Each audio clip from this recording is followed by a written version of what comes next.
সে বিদেশে পলাতক ছিল, কন্টেন্ট ক্রিয়েটর ফাইম, সে দেশও আসছে।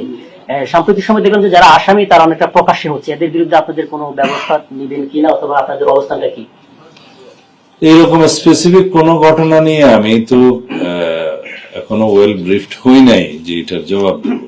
তো এটা আমার মনে হয় আমাকে জানালে একটু লিখিত আমি এটা তদন্ত করে ডিপার্টমেন্টকে ব্যবস্থা নেওয়ার কথা বলতে পারবো। এটা আমার নজরে নাই। বিগত ফ্যাসিবাদী সরকারের সময় বিভিন্ন রাজনৈতিক হস্তক্ষেপের কারণে এই প্রতিষ্ঠান ক্ষতিগ্রস্ত হয়েছে এজ এ হোল। কিন্তু পুলিশি ব্যবস্থা ছাড়া কি সমাজ টিকবে? তো সুতরাং এটা মাথায় রেখে আমরা পুলিশকে সংস্কার করতে চাই, এই ব্যবস্থাকে সংস্কার করতে চাই এবং প্রকৃতপক্ষে তাদের মনোবল বাড়ানোর মধ্য দিয়ে সেই কাজটা করা যায়। আমরা সেই কাজটাই করছি এবং পুলিশের মনোবল যাতে বৃদ্ধি হয়, তারা জনগণের বন্ধু হিসেবে কাজ করে। এখন ফ্যাসিবাদী সময়ে বিভিন্ন কারণে শুধু পুলিশ কেন, এমন কোন প্রতিষ্ঠান নাই যেটা ধ্বংসপ্রাপ্ত হয় নাই। সেই একটা ধ্বংসস্তূপ থেকে আমরা উঠে দাঁড়ানোর চেষ্টা করছি।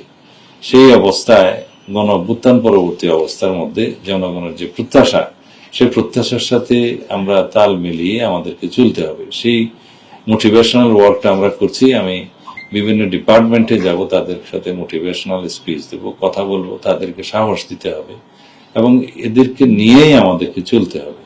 তো সুতরাং এখন আমরা পিছনের দিকে না তাকিয়ে সামনের দিকে তাকাই।